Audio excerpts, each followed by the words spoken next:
Son las 7 de la mañana con 43 minutos y vamos de inmediato a este segmento. Todavía no lo hemos bautizado con nombre oficial, pero vamos aprendiendo de COVID, puede ser. Y se encuentra con nosotros ya el doctor Alexis Pérez en esta mañana. Hoy vamos a aprender mucho más, vamos a saber también de estadísticas en Santo Domingo, por un lado. Por otro lado, vamos a aprender, hoy queríamos saber un poco más sobre las pruebas rápidas, qué tipo de pruebas existen y responder a varias preguntas que nuestros amigos televidentes nos han hecho a través de nuestro teléfono. Recuerde usted, el 275-5555 está habilitado para que usted pueda preguntarle a nuestro médico y también el 099-095-2005. Doctor, buenos días, gracias por acompañarnos. Buenos días, Marianela, buenos días a todos los televidentes. Bueno, aquí estamos, ¿no? Como dijimos, ¿no? Vamos a tener nuestro programa y hoy vamos a empezar a compartir las estadísticas que queremos que ustedes se familiaricen con esas. O sea, vamos a hablar específicamente de nuestra provincia, además de las que nos da el COE Nacional, pero bueno, datos estadísticos propios nuestros y nos vamos a ir familiarizando todos los días con esa estadística para que ustedes las conozcan bien y la puedan manejar tan bien como nosotros. Ok, vamos entonces a las estadísticas. ¿Qué es lo que dicen? Vamos a compartir con ustedes, el doctor ahí tiene ya junto a usted, atrás suyo, lo que dice. ¿Qué es esta primera presentación de casos confirmados, doctor? Bueno, es la evolución de casos, ¿no? Nosotros hoy estamos en el día, empezamos a manejar el día 80 de la epidemia. Hoy es el día 80. El día 80. Okay. Debemos recordar que nosotros tuvimos el 19 de marzo fue cuando se notificó el primer caso, o como se conoce, el caso índice o caso cero en nuestra provincia. Okay. O sea, es el primer caso que se notifica y ya hoy estamos entrando en el día 80. Como ustedes ven la curva, hemos tenido una evolución hacia arriba, o sea, siempre hemos ido hacia arriba y después del día 16, 17 de abril, a mediados de abril, fue cuando ya empezó a incrementarse la curva y hoy, en el día 80, estamos prácticamente en una zona epidémica, estamos en epidemia. Es lo que nos dice esa curva de evolución de casos. Ok, vamos con la siguiente imagen, por favor, para poder entender y vamos a ir analizando. ¿Qué es esto, doctor? Bueno, miren, esa curva quiero que la empiecen a entender, ¿no? Miren qué curva más interesante. Si ustedes ven, en los primeros finales de marzo, primeros días de abril, estábamos bajitos, ¿no? Estábamos bajos. Y después del 17 y 18 de abril empezamos a aumentar el número de casos.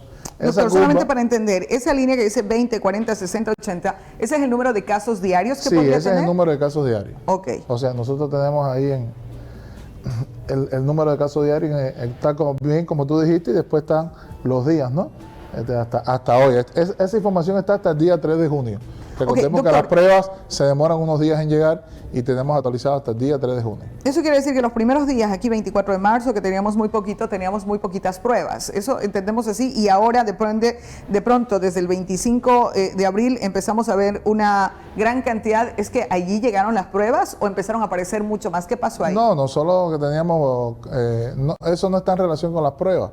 Puede ser, las pruebas, tener un número de pruebas nos determina si nosotros encontramos más casos o no. Pero ahí estábamos que al principio teníamos pocos casos. O sea, los casos nos fueron llegando. Nosotros al principio, recuerden que fuimos recibiendo casos importados, casos de otra provincia. Y llegó el momento que ya después de la segunda quincena de abril, nosotros ya empezamos con una transmisión comunitaria en nuestra provincia. Empezamos a tener nuestros casos y ya en estos momentos nosotros en nuestra provincia tenemos una transmisión comunitaria que todavía no la tenemos controlada. Okay, doctor, por eso es el aumento de casos a medida que vamos avanzando. Aquí tengo una pregunta. Cada palito, por así decirlo, para que la gente no se entienda, ¿no es cierto? Cada columna que tenemos allí, ¿ese es un día? Sí, es un día y es muy importante. Cada palito, eso que tenemos, como tú dices, Mari, cada elevación de casos significa un periodo de incubación nuevo. O sea, cada vez que tengamos esa elevación, nosotros hay una población que ya se infectó y entra en un periodo de incubación y esperemos en los próximos 14 días que empiecen a salir las manifestaciones clínicas. Doctor, aquí por ejemplo, lo más alto que tenemos es como en mayo, ¿no? Esa semana del 19 de mayo y comenzando la última semana. ¿Eso es lo que se analiza que posiblemente son los casos que empezaron a aparecer mucho más altos a raíz del Día de la Madre? Claro, fíjense, el Día de la Madre fue el domingo 10 de mayo. Okay. Fue el Día de la Madre. Si nosotros tiramos un periodo de incubación hacia adelante, decimos hasta el 24 de mayo empiezan a salir los casos. Pero como promedio, esta enfermedad tiene un promedio entre 5, 7, 8 días. de que empiezan a comenzar a aparecer las primeras sintomatologías. Si nosotros miramos sobre el 19, o sea, el pasado, el 19-20 de mayo, empezamos a tener la mayoría de casos. Casi cumple lo que habla de periodo de incubación. Y tuvimos alrededor del día 22 el mayor número de casos. O sea, tuvimos en ese momento, hubo 52 casos se notificaron ese día. Wow. Y eso evidentemente guarda relación con el Día de las Madres. O sea, eso nos evidencia que nosotros el Día de la Madre aumentaron el número de contagios. Doctor, más o menos, intento entender, no sé si estoy equivocada, pero me parece que como que los primeros días, lunes, martes, como que son más suaves. Y a partir del fin de semana, parece que jueves, viernes, sábado y fin de semana como que se dispara y son las columnas más altas. Claro, a ver, nosotros... evidentemente esto está relacionado con los fines de semana. Los fines de semana nosotros hay más circulación. Pero, ¿qué nos está diciendo esto? Nosotros a finales, si fijan, ya a finales de mayo nosotros empezamos a bajar los números de casos de nuevo. Tuvimos reportes pequeños de casos. Y puede ser que nosotros todavía, como estábamos en semáforo rojo, aunque no, muchas personas decían que estábamos en falso rojo, pero todavía había algunas medidas que se estaban cumpliendo. Y sí, el Día de las Madres fue un día típico, fue después, posteriormente salieron muchos casos, pero nosotros tuvimos otro pico en 25, 26 de mayo y después tuvimos casos bajos. Después del 25 de mayo, como yo dije ayer, que ya estábamos en semáforo, empezamos con el semáforo amarillo, los casos empiezan a salir a partir de ahora. O sea, entre el día 3 de junio y el día 8 de junio y hacia adelante vamos a empezar a ver todo el aumento de casos y todos los casos que van a salir de ese semáforo amarillo. Si ustedes ven, ya en junio ya tenemos otro pico, alrededor del 3 de junio tenemos otro pico. Es llamativo, hay un dato que no ven ahí, pero en los 3 primeros días, para que ustedes tengan una comparación, en los primeros 3 días de abril, nosotros tuvimos reportados 9 casos. Se reportaron 9 casos de COVID. Okay. En los primeros 3 días de mayo ya reportamos 47. Y en los primeros 3 días de junio se reportaron 62 casos. ¡Wow! Es decir, de mes a mes. Si analizamos de mes a mes los 3 primeros días, estamos disparados. Claro, estamos duplicados del mes anterior, imagínense. Vamos, bueno, doctor, por el tiempo, con la siguiente gráfica, por favor. ¿Qué quiere decir esa gráfica que estamos compartiendo ahora? Miren qué gráfico más interesante. Ese gráfico nos habla del porcentaje de muestras. Aquí están todas las muestras PCR que se han hecho.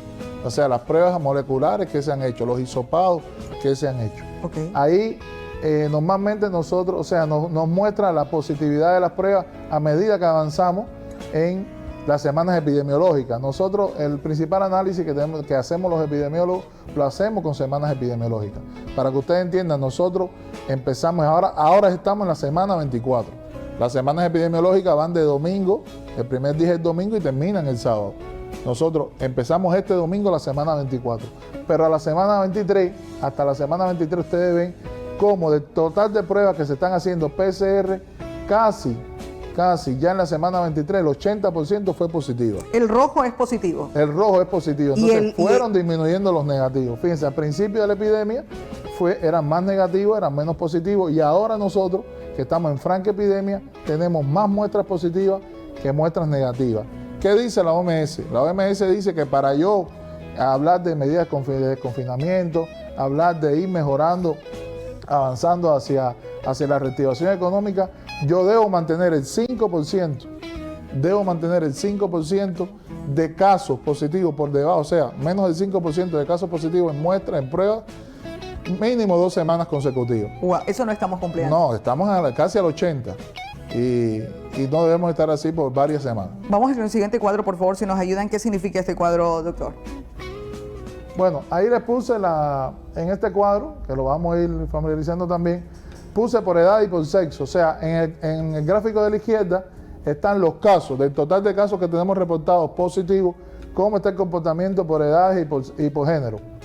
Ustedes ven, bueno, la edad productiva, la edad más activa, y la que más casos tiene es la edad de 20 a 49 años. Yo lo desglosé un poquito más cada 10 años. Y vemos que entre 30 a 39 son las edades que más se contagian en nuestra provincia. Y llama la atención los mayores de 60. Los mayores de 60 estamos hablando de que no deben salir, que deben mantenerse en rojo, que es una edad que tiende más a las complicaciones, y sin embargo vemos que en nuestra provincia nuestros mayores de 60 siguen saliendo, se siguen contagiando. Esa puede ser una vía. La otra vía es que nosotros estemos llevando el virus a la casa y lo estemos contagiando dentro de la casa. Doctor, pero lo que sí es una realidad es que los mayores de 60 son de los grupos primeros. En este momento son el tercer grupo que más se infecta en la provincia. Doctor, ¿por qué estas estadísticas no nos cuadran con las que nos emitieron, por ejemplo, ayer y que lo compartimos al inicio del noticiero de la gobernación? Es decir, ahí nos dicen que el rango de edad es hasta 49 años el mayor porcentaje de población Sí, infectada. nosotros cuando miramos las edades, el rango de edades tú lo puedes llevar a 10 años, a 20 años. El rango de edad, normalmente por la OMS, por la OPS, es de 20 a 49 años. O sea, lo que nosotros queremos es desglosarlo un poquito más. Para poder tener y tomar medidas específicas. Sí, medidas específicas. Se puede hacer, tú puedes desglosar los rangos de edad.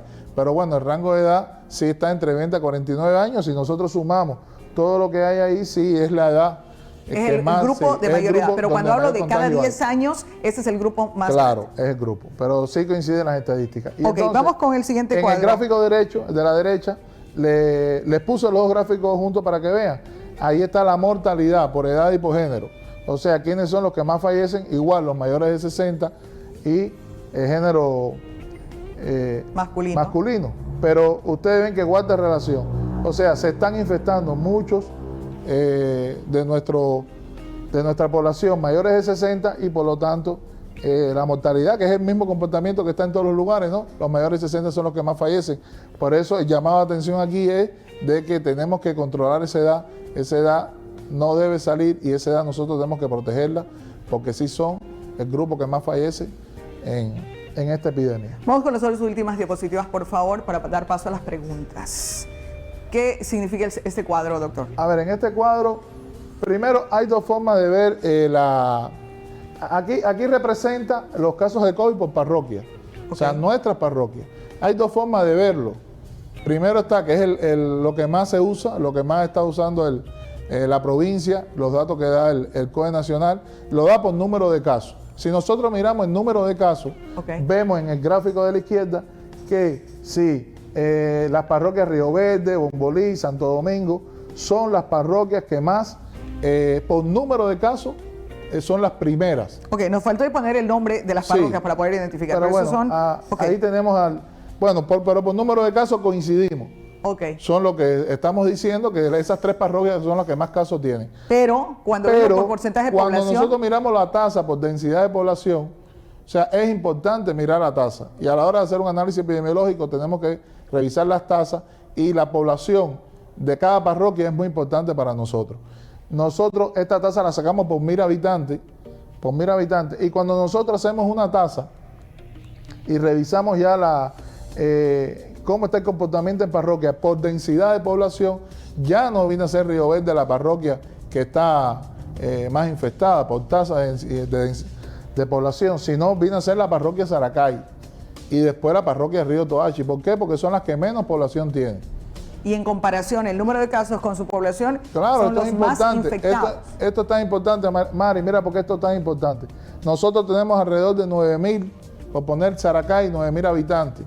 O sea, cuando miramos el último censo en Saracay, 9.000 habitantes aproximados, un poquito menos. Y tiene un total de casos. Está alrededor de 50 y tantos, no recuerdo el número exacto de Saracay.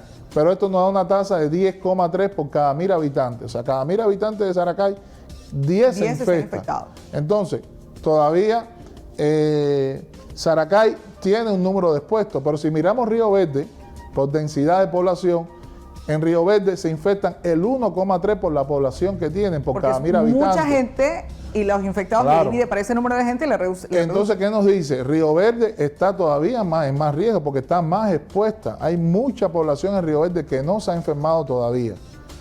Entonces, nosotros, yo diría en estos momentos, ninguna está en buenas condiciones. Pero si vamos a ver Río Toachi y vamos a ver Saracay, por cada 1000 habitantes ya se han infectado más en esas parroquias. Entonces, Río Verde, Bombolí, Santo Domingo, son, además de que son las que más casos tienen en total de casos, pero también son las que más población tienen expuesta. Y más gente se puede contagiar. Y más gente se puede contagiar. Entonces, en esas 3 parroquias sí hay que extremar los cuidados en estos momentos, en el momento de epidemia que estamos. Vamos con la zona rural para dar paso a las respuestas, doctor. Vamos al siguiente caso, por favor. Eso pasa en la zona rural. ¿Qué significan esos rojos? ¿Qué parroquias son? En la zona rural, bueno, ayer se habló aquí y yo escuché que ustedes lo estaban diciendo, Valle Hermoso. Valle Hermoso es la parroquia. Aquí Valle Hermoso sí está en primer lugar en casos, en total de casos y en tasa por densidad de población. Tenía hasta el día 3 18 casos y sí, Valle Hermoso es la parroquia rural que más hay que seguir, porque también todas tienen un gran número importante de expuestos. En las parroquias rurales, las que más están en tasa y también están en casos son Valle Hermoso, le sigue Luz de América y no lo veo ahí, pero creo que la tercera es el Yuriquí. Sí. Entonces nosotros tenemos que, las parroquias rurales no se pueden descuidar. Nosotros en epidemiología hay 2 cosas, Mari, nosotros tenemos que preocuparnos mucho donde hay muchos casos, donde hay zonas rojas, zonas calientes, pero también tenemos que preocuparnos donde hay silencio epidemiológico. Nosotros hemos visto lugares que están reportando, por lo menos el esfuerzo, ha reportado en toda la epidemia un solo caso. A nosotros nos preocupa el esfuerzo porque ahí hay un silencio epidemiológico y hay que preocuparse. Entonces, hay que ir a buscar casos. Tenemos que entrar en un buen momento en el esfuerzo para nosotros testear casos, buscar casos, rastrear a sus contactos, porque no nos podemos quedar tranquilos de que hay un caso en 80 días de epidemia, solo un caso del esfuerzo. Allá hay un silencio epidemiológico. ¿Es real así? ¿Es real? ¿Esa es la realidad del esfuerzo? Esa es una pregunta que también hay que hacerse. Ok, pero mañana, doctor, vamos a pedirle que nos ayude con estas estadísticas que usted tiene, que podamos saber el nombre de la parroquia y el número, porque nosotros tenemos un reporte que nos remiten y nos dicen que, por ejemplo, en las parroquias rurales de la Concordia no hay casos. Y lo que podemos ver aquí es que tiene que haber casos. Igual, no, donde hay un silencio epidemiológico, en una epidemia, silencio epidemiológico es una preocupación para toda la parte de nosotros de epidemiología y tenemos que verlo así, interpretarlo así y de verdad salir a buscar los casos. Bueno, vamos a ir mejorando los gráficos. Nosotros queremos que la población se familiarice con ellos. Hoy va a ser un poco más difícil, pero ya a medida que avancen los días vamos a ir compartiendo los gráficos con ustedes y queremos que ustedes nos vayan haciendo preguntas y vayan haciendo el análisis de la información estadística con nosotros y que conozcan y que aprendan. Ese es el objetivo, por eso queremos compartir con ustedes toda la estadística que tenemos hasta ahora. Al día. Al día. Esa es estadística de ayer. Doctor, tenemos ya pregunta del público, que tengo cantidad de preguntas. Y una pregunta que se nos quedó ayer es, ¿las mascotas pueden contagiar, pueden ser portadoras de COVID? Muy buena pregunta. Lo que se conoce hasta ahora, siempre digo, este es un virus que está en estudio, se está conociendo, no conocemos mucho del virus, todos los días aparece algo nuevo del virus. Bueno, sí hay específicamente los felinos, los gatos, los perros también, se están contagiando. O sea, pero somos nosotros los que los estamos contagiando a ellos. O sea, el ser humano, nosotros somos pacientes positivos y contagiamos a nuestras mascotas. Igual, por el contacto directo, le damos besos, los tocamos, jugamos con ellos. Hay que extremar todos los cuidados con nuestras mascotas en el momento de que yo vaya a jugar con ellos, los vaya a sacar, a pasear, lo que vaya a hacer con nuestra mascota. Porque sí hay estudios de que se ha comprobado de que nosotros los hemos contagiado a ellos, no al revés. O sea, de que ellos nos contagien a nosotros, los perros y los gatos, todavía no ha salido ningún estudio de ese tipo de animales. Sí, el visor americano, sí salió un estudio del visor americano que sí, en una granja donde los tenían cuidando, sí contagió trabajadores de la granja.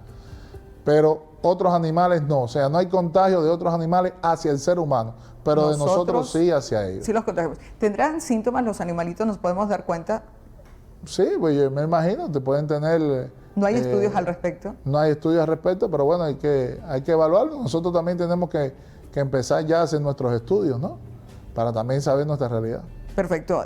Doctor, una pregunta. Mi prima se contagió, pero ya dio en la prueba negativa, pero no generó anticuerpos. ¿Se puede contagiar a otras personas? Bueno, interesante pregunta. Ayer estábamos hablando del tema anticuerpos. Creo que va a ser uno de los temas que queríamos tocar hoy, el tema de las pruebas. Primeramente decir, Mari, que ayer cuando hablamos para hacer una aclaración, cuando ayer tú me preguntaste de la venopunción, de que si las pruebas eran mejor hacer la punción en la vena o vía periférica, yo te dije que sí, y es verdad, lo que yo te había dicho, pruebas moleculares. Ahí me disculpo, porque son las pruebas de anticuerpos. O sea, las que se hacen en vena o en periférica son las pruebas de anticuerpos, que lo ideal es que se hagan en vena. Las pruebas moleculares, todos sabemos que nosotros en estos momentos las estamos haciendo en hisopado. Se hacen un hisopado nasofaringeo o orofaringeo, y también la estamos empezando a hacer en esputo, parecido a cuando recogemos las muestras de esputo para tuberculosis, porque también tienen incluso un poquito mayor de calidad que la prueba de los hisopados. ¿Cuál es la diferencia entre, qué mide una prueba? ¿Miden lo mismo? ¿Miden si yo tengo el virus? ¿Qué miden el anticuerpo? La prueba de molecular, las pruebas moleculares, que nosotros solo hacemos aquí PCR en tiempo real, utilizando, como ya dije, los hisopados, y también ahora empezamos con los esputos. También doctor, hay pruebas para que la de gente antígenos. entienda, ese es un cotonete grande que uno le introduce en la nariz y uno llora espectacular. Esa es ¿cómo se llama? Esa es la prueba molecular. ¿Y qué mide? Esa es la prueba molecular, la prueba PCR en tiempo real. Esa mide el virus. Esa no va a decir que tengo el virus. Bien, es la única prueba que me dice que yo tengo el virus, que estoy contagiado con el virus. Y aquí en Santo Domingo, mide tasas de contagio. Ok, aquí en Santo Domingo la está haciendo públicos y privados. Sí, públicos y privados. Nosotros necesitamos para medir tasas de contagio la prueba molecular. Ok, aquí las estamos haciendo en laboratorios privados. Yo conozco que la está haciendo el laboratorio Zurita, la comenzó a hacer también la clínica Araujo, San Marcos, también creo que la esa es un poquito carita, Marcos, porque cuesta como 110, 120 dólares. Sí, está entre ese precio, 110, 120 dólares. Ahora, esas pruebas se tardan mucho en llegar cuando uno se las hace en el sistema público. Sí, eso es un problema que hemos tenido. Nosotros, se ha ido mejorando el tiempo. Nosotros hace 15 días atrás estábamos recibiendo las pruebas como un promedio cada 10 días. Ahora estamos como promedio 7 días. Ok, esa prueba PCR me mide el virus. Las otras pruebas, las que se llaman rápidas, ¿qué miden? Las pruebas de anticuerpos, que ya aquí están las pruebas rápidas, están las pruebas también de anticuerpos totales, esas nos miden, que las anticuerpos totales son más sensibles y más específicas que las pruebas rápidas. Esas nos miden anticuerpos. Entonces, ¿qué quiere decir el anticuerpo? ¿Qué es el anticuerpo? Es la defensa, ¿no? Dentro de mi sistema inmune, o sea, el sistema inmune está compuesto por varias proteínas, muchas células, mucha defensa tiene nuestro organismo. Uno de ellos son las inmunoglobulinas. Eso es lo que me mira las pruebas. Es decir, me mide cuando mi cuerpo ya tenga el anticuerpo para pelear con este virus. Claro, así mismo es. Me mira mis anticuerpos, mis inmunoglobulinas, que ya salen a luchar contra el virus en un tiempo determinado después de que yo me contagié. Ok, ¿cuándo debo hacerme la prueba? Porque esa es la otra. El virus puede medírmelo ahorita, pero mi anticuerpo, ¿cuánto se tarda en desarrollarse en el cuerpo para poder hacerme la prueba? Yo explicaba ayer que lo fundamental es, o sea, nosotros tenemos que conocer la fecha de los primeros síntomas. Ok. O sea, cuando yo me empiezo, ya tengo la fiebre, tengo la debilidad, me empiezo a sentir mal, ese sería mi primer día de fecha de primeros síntomas. Ahí, en ese tiempo, incluso 2 días antes y hasta 10 días hacia adelante, y en 5 días, 7 días, que es cuando mejor se hace la prueba molecular, ahí me tengo que hacer la PCR. Ahí me debo hacer la prueba PCR. Ya después del 10º día, ya puedo pensar en hacerme pruebas de anticuerpos, porque los anticuerpos deben empezar a elevarse a partir de ese día un poquito adelante, y el IgM es el primero que se eleva. ¿Qué es el IgM? Es una inmunoglobulina que me habla de infección aguda, ¿verdad? Del virus. Entonces, ahí tengo que empezar, ya en ese tiempo me puedo hacer la prueba rápida, ya yo tengo ese anticuerpo. Ya después del día 14 empieza a elevarse otra inmunoglobulina, que es la IgG, que ya es la que debe quedarse más con nosotros, y es la que cuando yo me quedo solo con IgG, hablo de una infección ya pasada, que ya yo me enfermé. Ahora, del tema anticuerpos, yo le dije ayer que está en estudio. O sea, hay muchos ensayos analizando el tema de los anticuerpos, cuánto duran, hasta cuándo están, si están presentes todo el tiempo. En el SARS, que fue el del 2002, el coronavirus, el SARS-CoV-1, en el 2002, se está viendo hasta la fecha, hasta hoy, que es un virus que se parece en un 80% a este virus, se está viendo que hasta la fecha todavía hay pacientes que se enfermaron en aquel tiempo que están generando anticuerpos. Y que están inmunes hasta ahora. A ese, pero este todavía está en estudio. Ayer salió un estudio ya están hablando varios inmunólogos, varios infectólogos, salió un estudio también en España, Italia creo que también está estudiando duro los anticuerpos junto con China y Estados Unidos, y ya nos dicen de que el tema de anticuerpos está bien complejo, que no todo el mundo genera anticuerpos. Ahí podemos contestar esa pregunta que nos hicieron. No todo el mundo, es lo que se está viendo, que hay personas que no generan anticuerpos. Se está hablando también de la calidad de anticuerpos. Se dice que cuando es un paciente asintomático y un paciente leve, genera anticuerpos de baja calidad, no de alta calidad. Entonces, se está viendo mucho de los anticuerpos. Otro nombre que se le está dando a los anticuerpos neutralizadores. Entonces, el que tenga anticuerpos neutralizadores y anticuerpos de alta calidad es el que más se puede defender ante este virus en una segunda infección del virus. En todo caso, pero sí se está viendo que ya hay anticuerpos de baja calidad, incluso hay personas que no han generado anticuerpos. Y sí, puede ser, si estas investigaciones siguen adelante con estas hipótesis, sí puede ser de que yo me pueda contagiar. Como decía, está en estudio, hay muchas cosas hablándose ahora del tema de anticuerpos, pero eso es lo actual, lo último que hay hasta el día de ayer. Anticuerpos de baja calidad, de alta calidad, anticuerpos neutralizadores y personas que no desarrollan anticuerpos. Perfecto. Entonces, solamente para recapitular y quedarnos claro, doctor, la PCR debería hacerme a cuántos días desde mis síntomas y la rápida a cuántos días. La PCR hay que hacerla al principio de los síntomas. Mientras más temprano yo lo haga mejor. Lo ideal es al 5.º día, es cuando más carga viral hay, donde más sale la PCR. Pero bueno, yo puedo tener ese tiempo hasta los 10 días.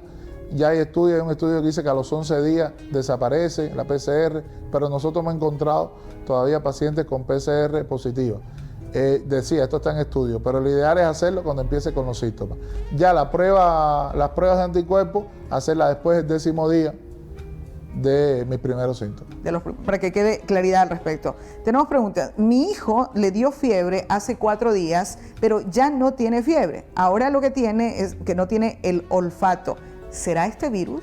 Bueno, dentro del cuadro clínico lo fundamental es la fiebre. La fiebre se ve en más del 80% de los casos, de toda la sintomatología. Entonces, si tiene fiebre y también uno de los síntomas que está cogiendo fuerza es la pérdida del olfato y la pérdida también del gusto. Entonces, si ya tiene fiebre más otros síntomas, sí es sospechoso en el medio de una epidemia. Como yo decía ayer, hasta que no se demuestre lo contrario, es COVID y sí tiene sospecha de COVID. Debería hacerse la prueba PCR. Una PCR. Sí. Ok, doctor, buenos días. ¿En dónde puedo realizarme la prueba del COVID aparte del sistema de salud pública? Bueno, ahí también tú me puedes ayudar porque tú también tienes alto conocimiento, gran conocimiento de los laboratorios que están trabajando.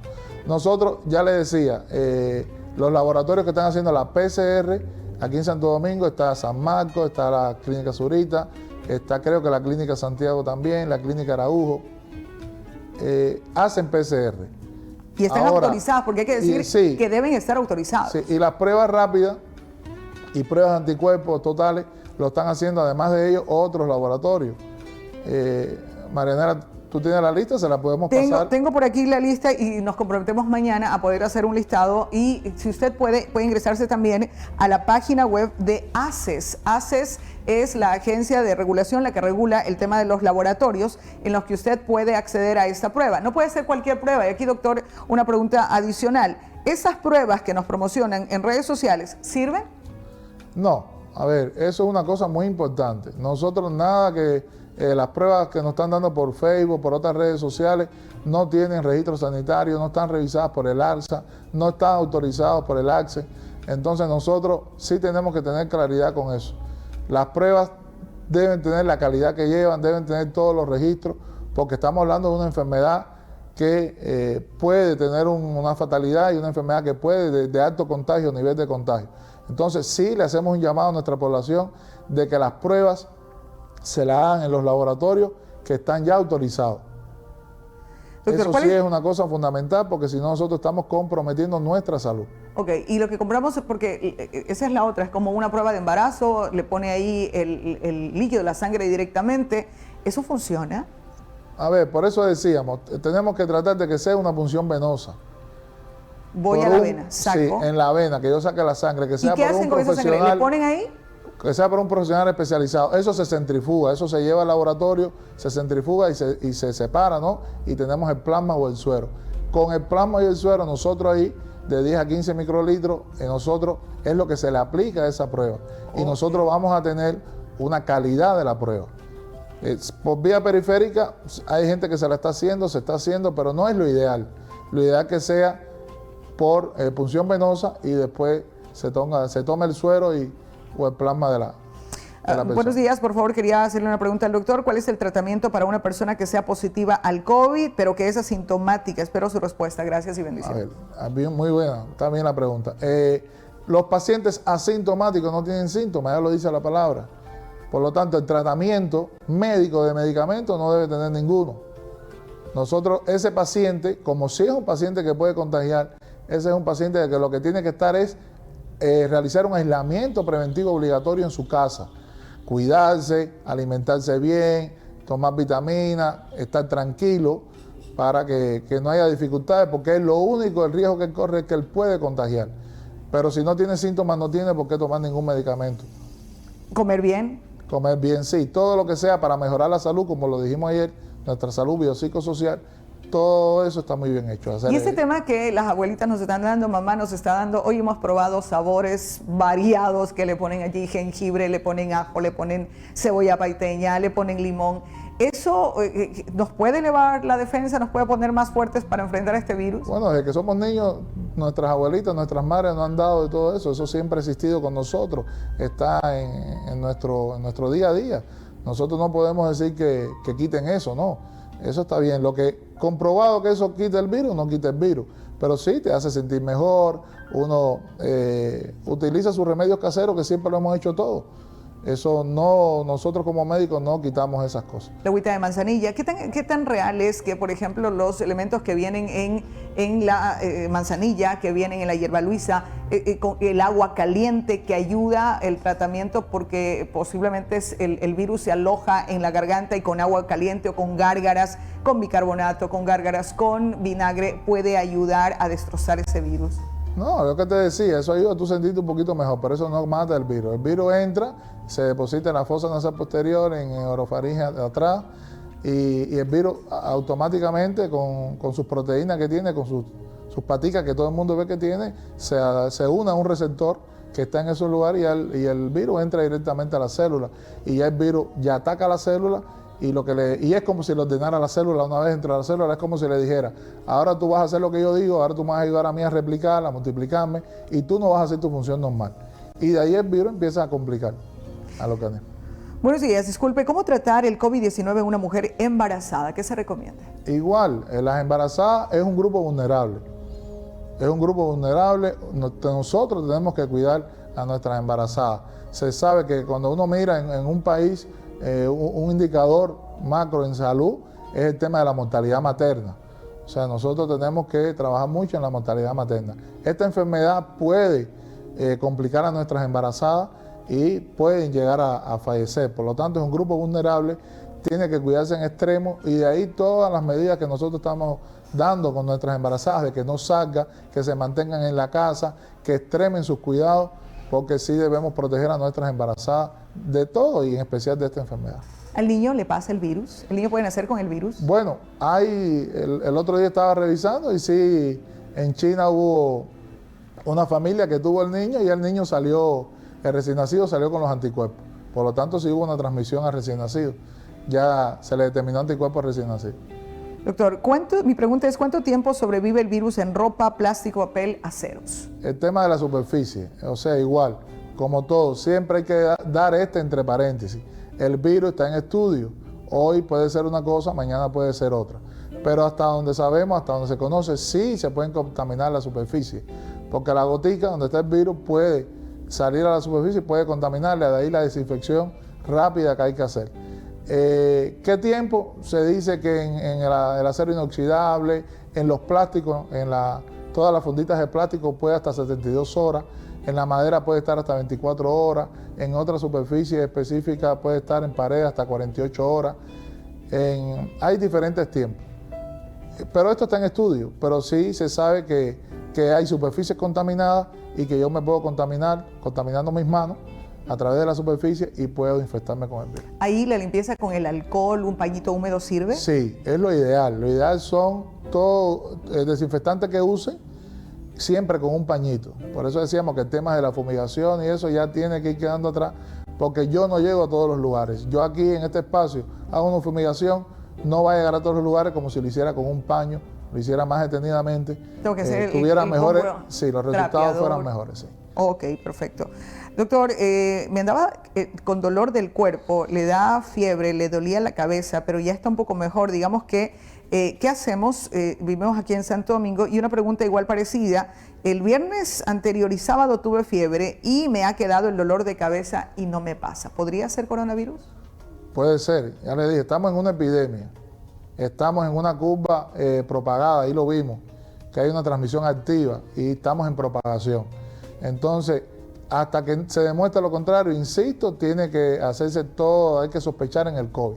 Hay muchas enfermedades, por eso yo hablo de que hay que hacer el diagnóstico completo. Lo ideal es que se vea con el médico, que tenga una atención médica, ya sea vía telefónica, sea en físico, pero lo ideal es que se vea para uno evaluar al paciente.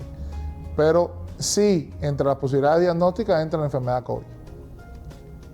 Ok, en nuestro caso se ha llevado un día a realizar la prueba rápida y salió negativo. Se realiza todo lo que recomiendan hacer para tratar el COVID y se ha quedado sin olfato y sin gusto. A la final, ¿qué fue lo que tenía? ¿Puede ser que esté pendiente? Si la prueba rápida fue negativa, yo me hice una prueba rápida, hay que ver en qué tiempo me la hice, por eso es importante la fecha de primeros síntomas. Puede ser un falso negativo. O sea, nosotros si es un falso negativo con una prueba, pero tengo sintomatología, y tengo esta sintomatología de pérdida del olfato, pérdida del gusto, decaimiento. Tengo otra que me refiere al paciente. Lo ideal sería o hago un PCR en ese momento, si estoy en menos del día 10, o espero 7 días y vuelvo a repetir la prueba rápida para ver si de verdad me generó anticuerpos. Si el paciente se siente muy mal, no es el caso, pero si se siente muy mal, tiene que ir al médico. Entonces el médico precisará qué tiene en ese momento, si está complicado, si lo tiene que dejar hospitalizado o no, y verá el diagnóstico. Pero una prueba IgM negativo puede ser un falso negativo, y más si tengo síntomas. Entonces lo recomendable es un PCR o dentro de 7 días hacerse una prueba rápida. Doctor, ¿qué es la enfermedad de Kawasaki? ¿Qué tiene que ver con el coronavirus? ¿Cómo se transmite? Y es cierto que hay casos en Quevedo, nos dice. Es una enfermedad fundamentalmente, es un síndrome de respuesta inflamatoria severa que daña las arterias, daña a nivel de los... Se ve mucho en pediatría, en los niños. Es un niño que si tú lo miras en síntomas, es un niño, y en signos es un niño edematoso. El niño se pone edematoso, se hincha, puede tener vómitos, diarrea, puede tener sangrado, puede tener muchos daños, fiebre, la fiebre no falta. Es una enfermedad que fundamentalmente afecta a los niños, la enfermedad de Kawasaki, y sí puede haber complicaciones que puede llevar a la muerte. Okay, ¿y si hay casos en Quevedo, no conozco, sí sé que ayer se notificó un caso allá del síndrome multisistémico en niños, pero no conozco en Quevedo exactamente si hubo un caso de Kawasaki. ¿Y esto qué es el multisistémico? Multisistémico es que afecta a todos los sistemas, o sea, a todos los sistemas del organismo. No afecta solamente un órgano, puede afectar y puede llevar a insuficiencia renal, insuficiencia hepática, varios órganos se ven afectados y por eso se dice que es multisistémico. Si se juntan con el tema del coronavirus puede ser muy fuerte. Se ve en casos, se está viendo en el Kawasaki, ya hay casos reportados que la causa ha sido el COVID. Ok, es la causa y luego deriva en Kawasaki. Claro, estábamos encontrando, sí. Yo le decía ayer que los niños son muy asintomáticos. Generalmente no había complicaciones en los niños, pero ahora en el avance del virus sí se están viendo complicaciones y ha habido algunos niños fallecidos. Nosotros en nuestra provincia tenemos hasta hoy, en edades menores de 4 años, ahí lo vimos, tenemos reportados 9 casos con COVID, pero bueno, ninguno se ha complicado, ninguno ha fallecido, todos han estado Bendito sea Dios. Buenos días, mi pregunta es, la semana pasada presentaba dolor de cabeza y me faltaba respiración. El médico me dijo que era COVID, pero nunca presenté fiebre ni pérdida de olfato. Bueno, nosotros ya decía, para decir que es COVID, tú tienes que tener varios diagnósticos. Primero el clínico. La fiebre, lo que más conocemos, fiebre, tos, dificultad respiratoria, escalofrío, temblores, puede haber escalofrío con temblores, pérdida del olfato, del gusto, en caso se ha visto diarrea, o sea, hay una sintomatología variada. Después tenemos que buscar el diagnóstico epidemiológico. En nuestra provincia, bueno, ya estamos en una transmisión activa, entonces no todo el mundo puede tener diagnóstico epidemiológico. Ya en el diagnóstico de laboratorio es el que nos dice si tenemos la enfermedad o no. Entonces nosotros tenemos que tener todos los diagnósticos para en realidad decir si tiene COVID. Solamente con esa sintomatología que tuvo, incluso dice que no tuvo pérdida del olfato ni nada, pero eso no se ve en todos los pacientes. Pero hasta que no tengamos la prueba, no se haya realizado una prueba PCR o después buscándose anticuerpos, podemos decir que el paciente ya tuvo la enfermedad, no podemos decir que el paciente tuvo COVID, puede haber tenido otra enfermedad.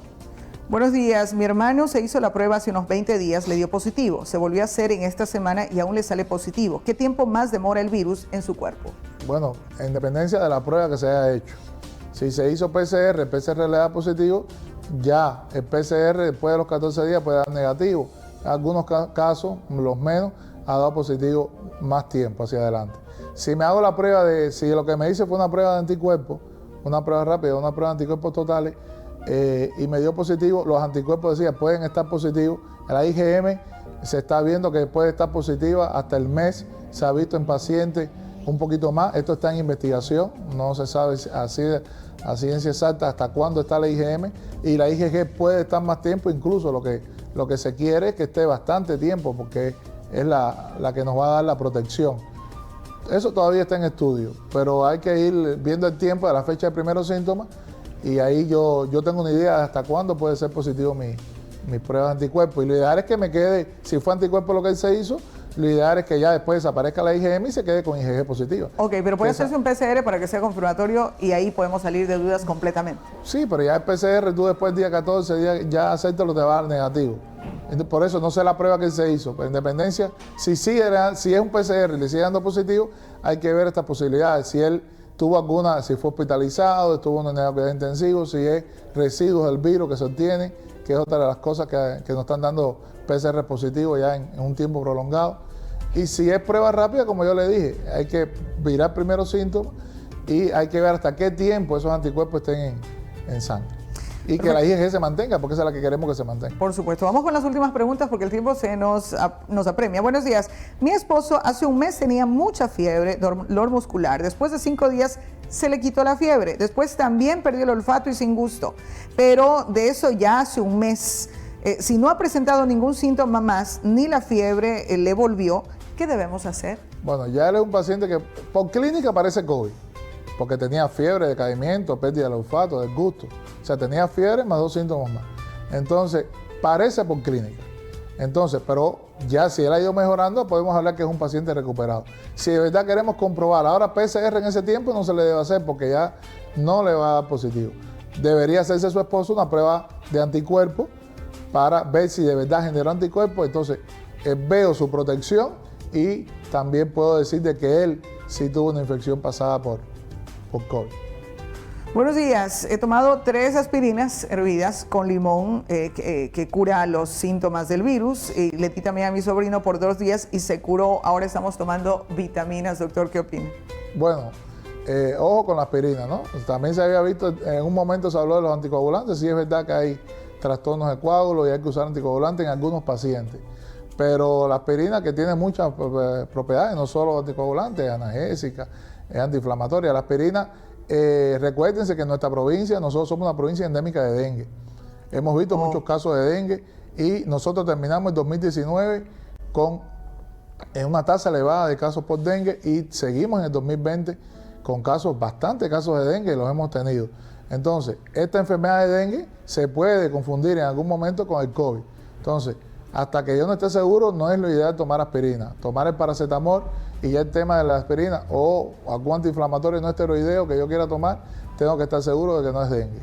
Sí, hay estudios que dicen que se pueden tomar, pero precisando, nosotros somos una provincia endémica de dengue, tenemos los índices aédicos de nuestra provincia están bien elevados, y entonces nosotros, si hacemos eso así, sin una prescripción médica, sin una orientación médica, podemos correr el riesgo de complicarnos si tenemos un dengue. Entonces yo no le aconsejo que tome aspirina, sí, le aconsejo que tome paracetamol y que vaya al médico. Ok, entonces si una persona tiene dengue y toma aspirina porque cree que tiene coronavirus, ¿eso puede complicarle? Claro, claro que sí. El dengue puede hacer una hemorragia, puede complicar ya el dengue grave, ¿no? Cuando se ven hemorragia o el dengue con signos de alarma. Doctor, ¿qué opina sobre el cloruro de sodio como tratamiento del coronavirus? El cloro, el cloruro de sodio, ¿no? Sí. Bueno, nosotros somos médicos y yo en el caso particular, hay muchas personas que los están tomando, hay gente que dice que han revisado estudios donde están tomando el dióxido de cloro. Se conoce como el mineral milagroso, ¿no? El suplemento de mineral milagroso, el dióxido de cloro. Y no desde ahora, desde hace años atrás se está hablando del suplemento de mineral milagroso por cloro. Mi evidencia, lo que yo conozco, yo no lo recomendaría. Yo no lo recomendaría porque eso no está aprobado por ninguna sociedad científica, ni por la FDA de medicamentos y alimentos de Estados Unidos, ni hay trabajo en España también que no lo aconsejan, en Italia, en Europa, aquí en América. Pero bueno, eso como todo, hay discusiones con el dióxido de cloro. Yo no lo aconsejaría porque nosotros es como si estuviéramos tomando lejía, es lo que pienso yo. Okay. Entonces, yo como médico no lo recomiendo. Y la pregunta final, doctor, tengo un caso de un paciente que se ha realizado 3 hisopados y todos salen positivos y sigue con mucho malestar y falta de respiración y más de 2 meses ya. Bueno, ese es un caso, por eso puede ser. Esto puede ser un paciente que todavía esté dando positivo, todavía la prueba de PCR. Él hace 3 tomas, nosotros hemos tenido pacientes con 5 tomas que siguen dando positivo. Ahora, si está muy decaído, se siente muy mal, debe tener un seguimiento médico, porque hay que ver al paciente como paciente.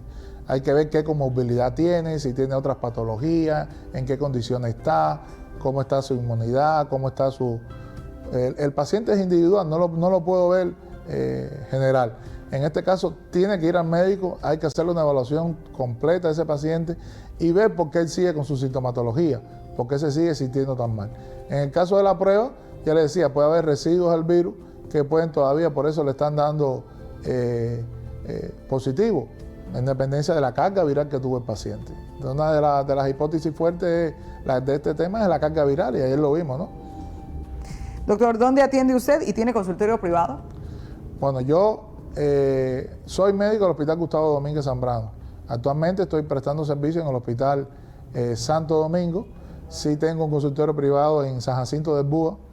Ahí trabajo todos los días en la tarde, de 4 de la tarde hasta las 8 de la noche. Pero bueno, cuando vino la epidemia no pude trabajar por la tarde. Estamos trabajando en horario de la mañana, específicamente los martes, jueves, los domingos, en esos días.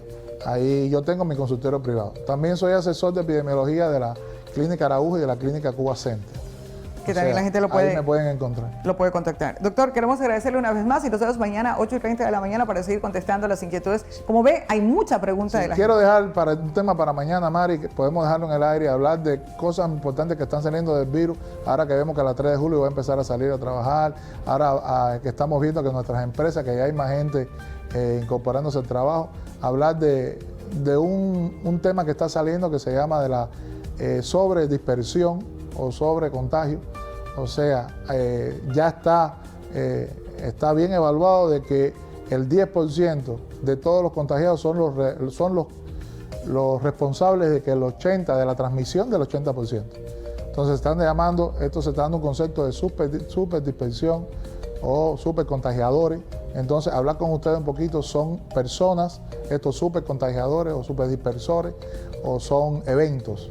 Entonces, sí queremos precisar con ustedes lugares que sí son de muy alto riesgo por la superdispersión, y ahí sí tenemos que tomar medidas y estrategias específicas con esos lugares. Le dejo eso para el tema de mañana. Perfecto. Creo que debemos hablar de ese tema muy importante. Y sí, los últimos trabajos que se están haciendo sobre la superdispersión o el supercontagio nos están dando bastantes alarmas a la hora de nosotros controlar la transmisión de este virus. Ya tenemos el tema para mañana para que usted nos acompañe. Ya sabe, después del noticiero viene este segmento aprendiendo sobre el coronavirus, aprendiendo a convivir con ese coronavirus que llegó para quedarse. Mañana estaremos con las preguntas que hoy no pudimos contestar y vamos a preguntar. Yo tengo una pregunta ahí también al doctor para que mañana la pueda contestar. ¿Cuánto tiempo más tendremos que vivir con el coronavirus? ¿Será que el coronavirus pasa en algún momento o llegó para quedarse? 9 de la mañana con 32 minutos. Doctor, muchas gracias. Una vez más, nos vemos mañana. Está bien. Hasta luego. Muchas gracias. Bueno, y mañana estamos aquí con ustedes. Queremos desde Saracay Televisión, estamos compartiendo con ustedes, este es un compromiso que tiene este medio de comunicación, siempre cercano con la ciudadanía y con un compromiso con Santo Domingo. La Corporación Saracay es parte de la historia de esta ciudad y ahora que estamos atravesando también nos parece importante acercar esos conocimientos médicos y epidemiológicos específicamente con la población. Así que usted puede seguirnos preguntando al 099-095-2005. Mañana, luego del noticiero, seguiremos con más respuestas del médico. Que tengan un excelente resto de día. Siga usted en sintonía de Saracay.